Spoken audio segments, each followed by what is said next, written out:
রাজধানীর ওয়ারিতে কেনা জমি থেকে উচ্ছেদ করার অভিযোগ করেছেন এক ব্যবসায়ী। তার দাবি 92% জমির ওই প্লটটি কিনতে বিভিন্ন সময়ে মোট 71 কোটি টাকা পরিশোধ করেছেন তিনি। ওয়ারিদ নবাব সিটি, এই নবাব সিটিকে নিয়ে অনেকেই প্রতারণা করছেন।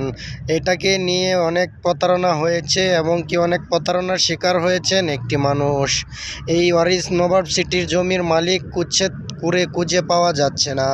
আসল জমির মালিককে সেটা এখন পর্যন্ত জানা গেল না। এই জমিটি একজন বিক্রি করেছে 70 লাখ টাকা আরেকজনের কাছে।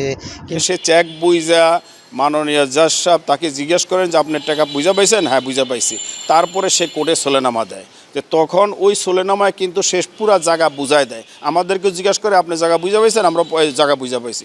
মোহাম্মদ আবদুল্লাহ এটা দাবি করেন যে উনি সরকারের মাধ্যমে জমি কিনেছেন। উনি জমি কেনার পর এখন কিছু বিরোধী পার্টি এসে সেই ইট বালু মেরে জায়গাটা দখল করে নেয়। কিছু ডিল পাথর মাইরা আমাদের অ্যাডমিনের ম্যানেজার তুষার এর পায়ে গুলি করে দিল। এরা কিছু সন্ত্রাসী খারাপ লোকজন যারা আসছিল তারা পুরা জায়গা দখল করে নিয়ে নিল। এই অবস্থায় তার পরবর্তীতে তো আমরা যেখানেই যাই কোথায় বিচার পাই না।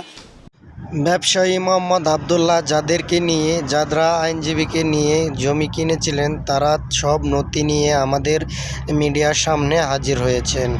ওনারা বলেছেন যে আমাদের কাছে নথি আছে। সৈয়দ আজহারুল কবির 1 নং নবাব স্ট্রিটের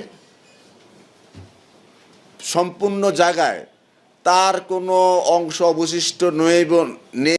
অ্যালেক্স সজীব, যমুনা নিউজ, ঢাকা।